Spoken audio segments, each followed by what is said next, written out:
Now let's talk about the starting 11, how each player performed, what was the influence of each player on the game. Starting with Onana, a very average game, from perfectly average game, if I'd say, from Onana. I don't think he put uh, any ball in danger. I don't remember any save which he shouldn't have made. Both the goals were pretty much goals which were kind of unsavable. I believe the defense was at fault for them, but Onana not so much. So he has started this season okay. Man said that he'll be taking risks this season. We haven't seen a different Onana from last season, but yeah, definitely a more confident Onana. I've seen that his long balls accuracy has pretty much been good this season. Yeah, I mean, nothing much to talk about there. It wasn't a great performance. It wasn't a bad performance. It was, as you put it, perfectly average performance. He did seem to sort of bit more available when the centre backs had to make a pass. So he would probably come out of his box sometimes to take that pass. But yeah, nothing too risky from him. So it was a average performance. I think defense is something that, there were a lot of opinions, a lot of thoughts about. Maybe let's start with the right back, Mazraoui. I think in the first game, we saw a lot of almost, so to say, a glamorous performance from Mazraoui where he would showcase his press resistance and all of that. We saw some bit of that in this one as well. However, I think how Brighton set up, it didn't allow Mazraoui to be as forward as probably he was in the last game or as involved in the midfield. I felt it was slightly lesser and he was hugging the byline a little more. That said, I think his forward passes were really good and the ball to find Amat, which eventually led to his goal, was from Mazraoui and it was an assist for him. So it was a decent performance. No big mistake from what I can remember. But yeah, I think it can definitely up the game in terms of supporting the midfield and outnumbering the oppositions in their midfield. What do you think? No, I agree. We saw his attacking enterprise in the first game. This time we got to see a much more defensive performance from him, wherein I think he kept Mitoma quite throughout the majority of the game, which was good to see. Something which our Aaron and Bissaka used to do. So it I don't think we'll be missing Bissaka's one-on-one defending that much. He's not a bad defender per se. He held his own against Mitoma, against his PhD in wing position and whatnot. I think he did well. Yeah, but on that point, did you see that Aaron Van Bissaka clip? It's been doing the rounds on Twitter. He came on for West Ham as a substitute and he Bro, transformed into prime Cafu at that point in time, made a brilliant forward run, almost did like a slick side pass to, I think it was Jared Bowen who caught onto that side pass, who eventually fed the ball forward, and that movement led to a goal. That broke the deadlock, I think, in 66th minute or whatever. I'll be very honest. This is the United narrative talking. It's nothing else. He used to play like this in United. Once he reaches the final third, he is like a rabbit in front of a headlight. He wouldn't know what to do, and these West Ham fans are yet to see it. But that being said, brilliant servant to the club. He held his own. He again one-on-one. I don't think there's a better defender in the Premier League. His lunging tackles were the best. But that being said, this is like saying too much that he has transformed himself in one season and like he'll be the best fullback for West Ham. I think that's just the United narrative talk. Yeah, no, absolutely. It's just that the only thing that could be happening is you have less pressure when you're not a United player. So maybe the player is able to bring out some of his natural flair and natural play. But yeah, we'll see as the season progresses. Okay, moving on to the other fullback. We'll talk about centre backs after that. Diego Dallo, I felt, had a much improved performance from the Community Shield and the game against Fulham. He was enterprising going forward, probably at the most difficult task of holding back Minte. Minte was arguably Brighton's most lively player, and which is where I thought Dallo pretty much held his own. Although Minte was able to get in few of the passes, but Dallo was able to control that well. Whenever he had the opportunity, he did make a foray forward, and I think that left-footed cross to find Ahmad, which I believe Ahmad could have done better, but I think that was beautiful from Diego Dallo. So I think it was a good performance from Dallo. One of the positives from this game.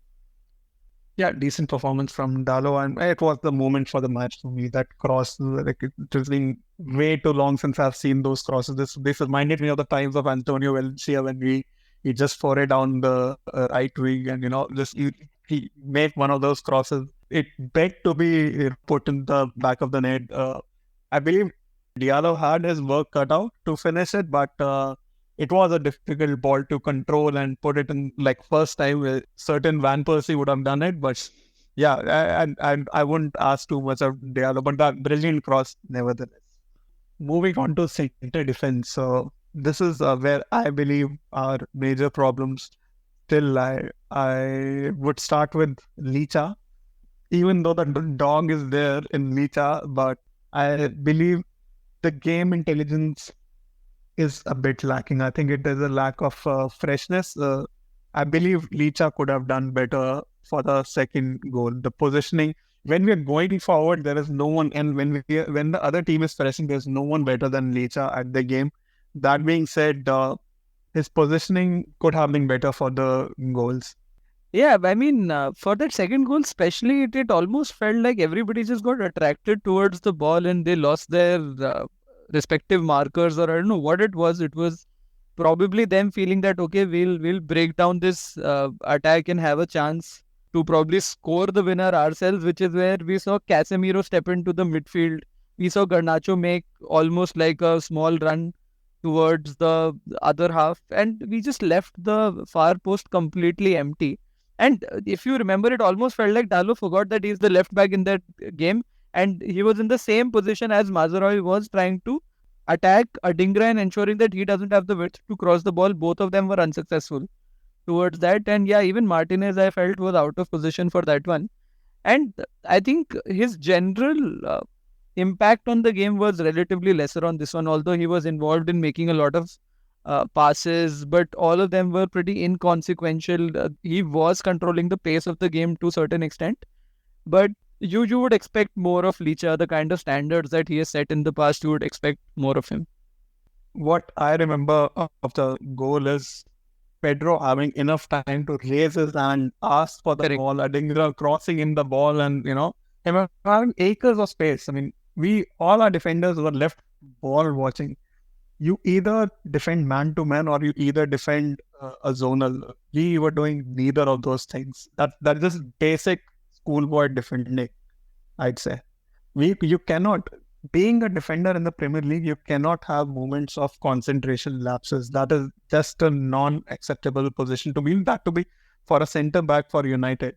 You have to define the play. You have to define the line.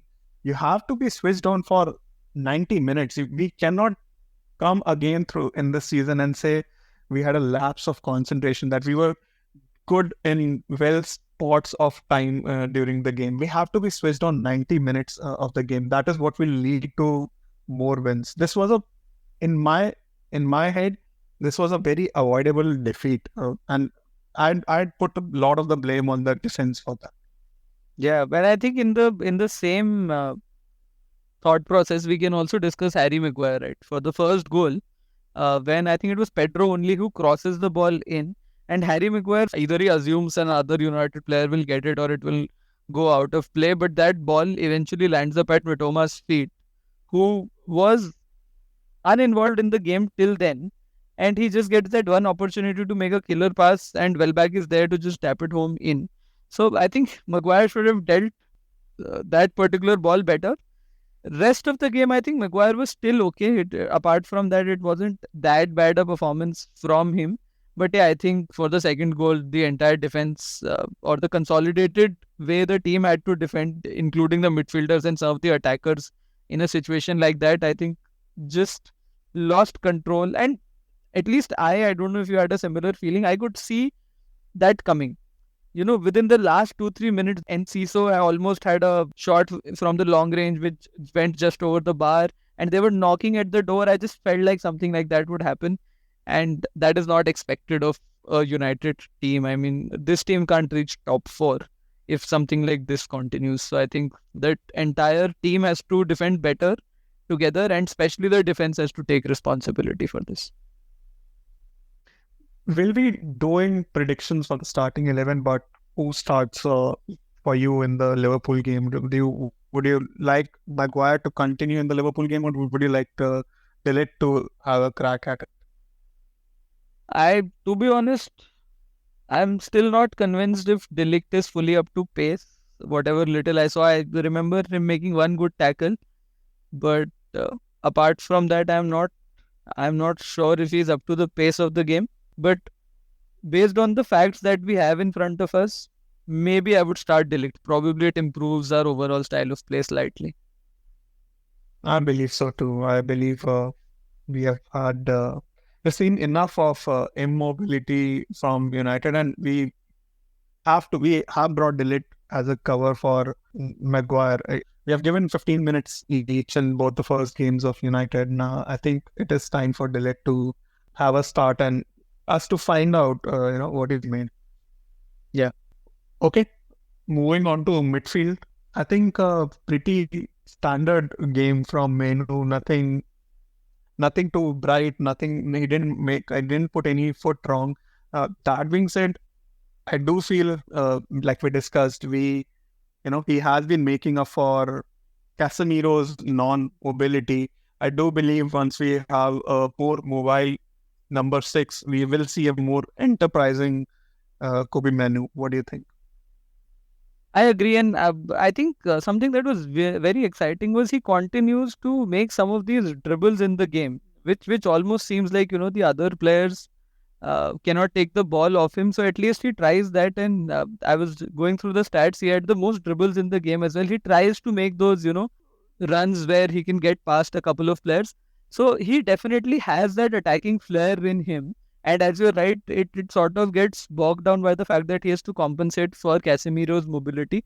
So hopefully we can get the Ugarte deal through, and in the longer run, we see Ugarte playing as a proper number 6, and it allows Manu that space and time to sort of move ahead and take care of things more in the attacking play. He would be my contender for United's best player of the game. He was doing what was supposed to be done by him. He was contributing in attack. He was breaking down the play defensively. So all in all, another above average performance from Menu, and he's just really setting that standard. He's doing this continuously. He's building on to his past performances. Great thing is he's not having those really great games, really poor games. He's consistently been performing well. So I am very excited about Menu going forward. Up next, our man Casemiro. It's just starting to become a strange case, right? I mean, we got him 2 years back. First season, he set the Premier League sort of ablaze with the kind of defending he was doing. And suddenly there was a big drop-off in pace we saw last year. And right now, whenever there is a situation when pace is not something that he has to use a lot, he will still seem like a decent midfielder. When he has the ball in front of him, he will play those passes, and he did that in this game as well. He played some really good passes, and he will build up the play. He will not do a lot of sideways passing or back passing. I think inherently he is somebody who tries and plays the ball forward, so that continues our build-up play. But it's just that sometimes you will find him near the opposition box or ahead of the halfway line, and suddenly there is a break in play, and he has to make those runs at the back. It starts feeling like this is not his level of play. He will start making those slide tackles where he would miss the ball, and yeah, I don't think Casemiro is a long-term solution for us, and this game was just a little more evidence into that. I agree, because age cannot be an excuse for everything. I've seen an older Paul Scholes, I've seen an older Michael Carrick define the game. I've seen them take the Mickey out of the ball, take the sting out of the game at stages by doing literally nothing. by a feint of the shoulder, by just the right pass, by just doing the right things. And I do believe there's a certain, lack of trust which he is feeling from the fans as well. I mean, it cannot be an easy life when we are continuously hearing that the club is trying to find a replacement for you throughout the summer, a number 6 position. I mean, the man is used to winning the Champions League and league titles for fun. He was great in the first season, but that being said, I do believe he has much more. See, he has improved this season, no doubt about that. But I still think, some more game control from Casemiro is what I expect of him, and something which I'd like to see going forward. And it may almost seem like we're criticizing Casemiro a lot. It's just that the kind of standards he has set for himself is where we expect it to be. He's still a great midfielder, all said and done, right? It's just that the kind of standards we expect of him, the kind of standards we expect of Manchester United as a football team overall, it's just that is very high, and which is where, and we know Casemiro has done that in the past, so it just feels like he's just lacking that one final level, or he's moved down that level. And all things said and done, he still has a great mentality. So I was reading few articles, I was maybe hearing the commentators in this game itself talk about the fact that he's come back leaner, which I think we can visibly see from the last season. He's come back a little leaner. He still has that hunger to showcase to probably the United fan base, that last season was a blip and that is not his level. So I hope he can showcase some of that. But on the current evidence, I just see him, not being there yet. Agree. Moving on to Mason Mount, I think we saw very positive 45 minutes from Mason Mount. He has continued in his rich vein of form, even though he hasn't set the world ablaze with his touches, with his forward passing. He has done what is asked of him. We do now see him as a pressing box-to-box midfielder who gets possession out of the opposition and gets the ball into good areas for our wingers to perform. It was therefore very saddening to see him not come out in the second half. And his absence did lead to our game of style to change drastically after he left in the 45 minutes. I mean, it was unfortunate. If it was a injury, if it was a small issue, I hope he can recover in time and be available for the game against Liverpool, because he was very crucial to the kind of control we had in that first half. We were able to press from the front, and he and Bruno in turns were leading that press, so that was very, very important. I still don't know the answer of how is it that we can play Bruno and Mount together to the maximum effect, because as we discussed earlier, both of them are that number 10 kind of a player. If you are playing a proper 4-2-3-1 sort of a setup, only one of them fits into that system. And currently what we are seeing also, when we are almost playing that 4-2-2-2 or 4-4 when we are attacking, is that we are lacking that presence of a striker up front who's there to move a defender along with him, so that the others coming in from the wing have a little more space, a little more time, a little more opportunity to get in that goal, or somebody from the midfield like a Bruno or a Manu also being set up for taking a shot at goal. From the perspective of leading the press, he's doing very well. Off the ball movement, that is very good. On the ball play, desire a lot more from Mount when it comes to on the ball play. Hopefully he can do that. He can add another dimension to his play there.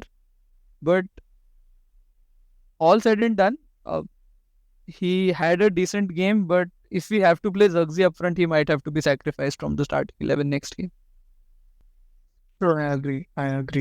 See, with the current set of play in 4-4, while Mount and Bruno do their jobs pressing, it has to be our wingers who have to be super clinical. Yeah. Once that is the case, once they have the confidence, our Amads and the Rashfords have the confidence, I believe this setup will work wonders. It has been working wonders.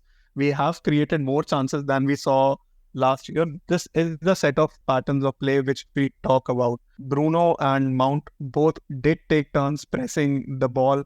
Both are very communicative in the way that they lead the press.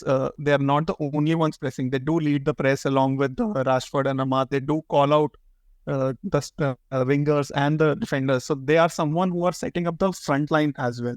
So I believe it will come in good time. But yeah, some more of offensive output is something which we'd like to see from Mount as well. Which moves us on to our Portuguese Magnifico, Bruno. What did you make of his game, Araj? Yeah, Bruno's performance also left a little bit to be desired. I felt it may be due to the fact that we expect a lot more from him creatively. And although that chance, which almost should have been a goal, but laws of the game and all, was a Bruno assist. He made that key pass when the ball went to Garnacho. But apart from that, I didn't see a lot of key passes from Bruno creating those chances for us to be able to convert those. He continued to be critical in the pressing. He continued to drop deep, make himself available so that he can get the ball and ensure that, he's controlling the play as much as he can. So full marks to him there. But I have higher standards and higher expectations, and he needs to be there in and around the box, especially in this false nine role that has been assigned to him, and he should be on the score sheet or at least being assisting goals, which was missing from the game, I think. No, I agree. So second half is when Bruno actually did come to life. I felt with the presence of another striker is when we actually saw Bruno in his favored position in making those key passes. He did have a very good you mentioned the good assist which could have been. I thought he was a bit unlucky to get hauled off with 15 minutes left to play. Yeah, what does he make of that? McTominay coming in and for Bruno, I don't know if we could have brought McTominay in for. Casemiro? Yeah, probably Casemiro at that point in time. But then at 1-1, you are bringing McTominay and taking off Casemiro, whatever little defensive control we had. I think even that goes. So maybe that may be the thought process. And I think Ten Hag looks at McTominay as a number 10 who can, barge in the box and contribute a goal. So I think it was more of a like-for-like replacement, but I didn't think it made a lot of sense. I think taking Bruno off, you just tend to lose all the creativity, especially with Mount off, and the work rate will be very different. All said about the kind of work rate McTominay has had in the number 10 position, he will never replicate Bruno's work rate and creativity. So I'm not a big fan of that substitution. I think probably it was his farewell appearance. So it seems like a deal with Napoli has been agreed. Personal terms are yet to be agreed and probably will be agreed soon. So it might have been the end of a 22-year-old journey. He was 5 when he became part of the United youth system. He's close to 27 now, so that 22-year journey is probably coming to an end. Great example to the academy. It's a great testament to him as a player and to the club as well, who's brought him on from different age groups and how he has progressed. Almost, we have discussed this so many times. Almost all the managers post Ferguson era have had the McTominay in the team, irrespective of what all midfielders were available. He was part of the very memorable McFred combination with Fred. By the way, Fred also hit a hat-trick last night under Mourinho, so fair play to him as well. But yeah, it seemed like a day for McFred yesterday, with Fred getting a hat-trick, McTominay getting his move to Napoli. I've heard that his payoff from United is what is pending and should be taken care of, and this should again lead to the Ugarte deal. going from very close to completion. Yeah. Yeah. All right. Moving on to the front line. What did you make of Rashford? I honestly fail to understand what is it with Rashford's mentality. Where is it that, we we as the club are not able to provide him with that kind of a setup where he thrives. There is no doubt about the fact that he has a lot of talent, and I saw fair amount of effort as well from Rashford. At least in the last game, he was tracking back multiple times. It's just that I don't think he was making a lot of intelligent decisions going forward. I saw some intent from him where at least he was taking, I think it was Veltman playing at right back who he was taking on, dribbling past and taking the ball forward. I saw that happen a couple of times. But it's just that the impact you expect a Rashford, at least a prime Rashford, to have on a game, it's just continuously, it's becoming a pattern of play where his impact on the game is continuously reducing. And I don't know if it is just a blip of form now or if it is his standard. So time will tell, but I think over the last 2-3 games that he's been involved in, he's not done enough. And Garnacho is probably done more than Rashford in the 30 odd minutes that he has been playing game on game to be able to deserve a start ahead of him, I guess. I think, Garnacho has been coming in the later stages of the game when the fullbacks are tired. It is a different ball game together to start at the wing and coming on at 60 minutes. But that being said, I do agree with you when you say Garnacho and Ahmad have shown better form and better game intelligence, better movement and better decision making in the third half to start the game now. I believe that should be our wingers when the Liverpool game comes. That being said, I do believe Rashford is a confidence player. Once he gets a couple of goals, I think it will return. I still see him making the effort. I still see him making good runs. Just being a tad unlucky. He did have a goal ruled offside. It was a very lucky goal, bounced off his heel when he was down. Yeah. Attempted scorpion went wrong, but yeah, but offside, maybe the pass came in a little late. He was getting into the right positions, but I think this in-game decision making is continuously something that we keep talking about, especially for our wingers, that needs to improve. And even with Ahmad, although he did make up for some bit of it with his second half strike where he had a lot to do after Mazraoui made that through pass.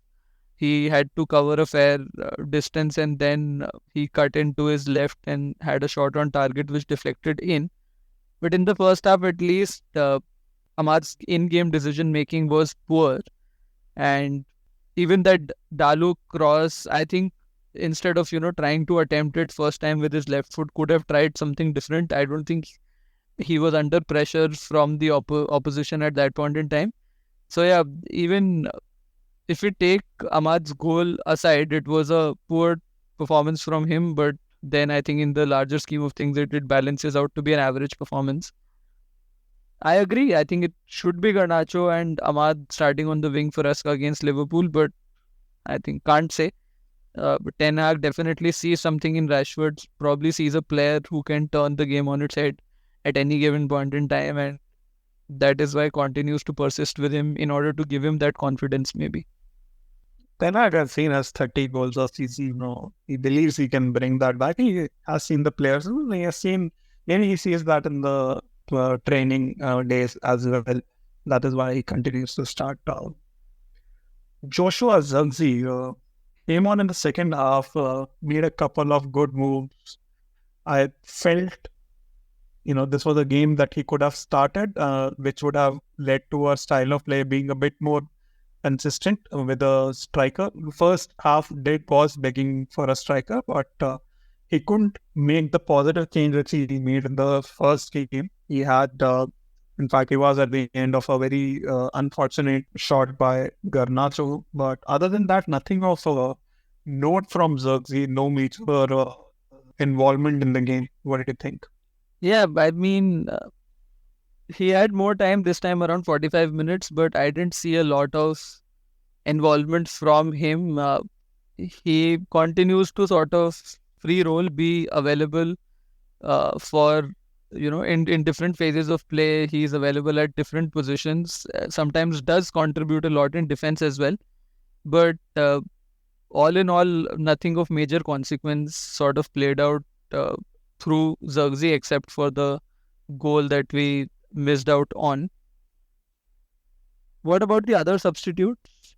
McTominay, Garnacho?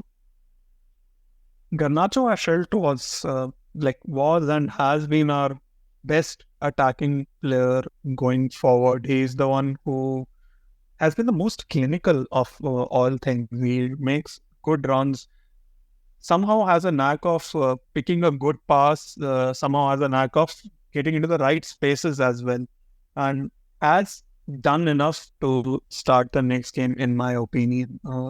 And ahead of, he's already ahead of Anthony, he's already ahead of, I think he should be starting other than Rashford. Yeah, I mean, he was our core starting 11 member last season. It's just that he hasn't had a preseason, so I think Eric Ten Hag has been taking a bit of a time with him. But I think now he is done enough, and we should see him back in the starting 11 soon. I think De Ligt and Anthony and even McTominay, I think, didn't have a lot to contribute, and it's just that there's a team combination, I had just hoped we should have done slightly better towards the end of the game. Couple of minutes into added time, it almost felt like that Brighton are going to get that shot on target, and it went in and they got a goal.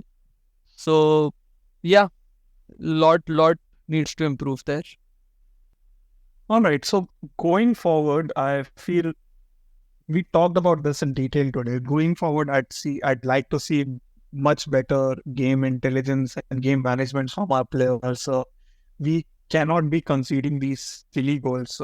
In all fairness, Brighton deserved the win, but that being said, could have well been a draw as well. Last 15 minutes has been our weakness for quite a long time. Plus, going away and losing these games, which are winnable games, has led to our positions going down. If we are aspiring for the Champions League football, we have to start playing Champions League football now. I think we have invested enough in the squad. I think we have the right squad to make a foray for it, and just a bit more control, just a bit more game intelligence and game management would go a long way for me to see the United I want to see. Completely agree. I think there's a lot left to be desired, and hopefully in the upcoming games we are able to see some of that. Next is the test against Liverpool. We'll talk about the Liverpool game in our next episode of the pod, and then we have the international break. Hopefully this team gets a little more time during that period to gel together, and those patterns of play to become stronger on the field. And yeah, so with that, we come to the end of today's episode. We covered in detail the game against Brighton, our disappointment from the game. We covered how each and every player performed during the game. So yeah, thanks everyone for joining in. Give us your feedback in terms of whatever you like from the episode, whatever it's it that we can improve. And yeah, share it with your friends in case you liked it. And as always, this is our perch. Let's knock him off. Until next time, stay united.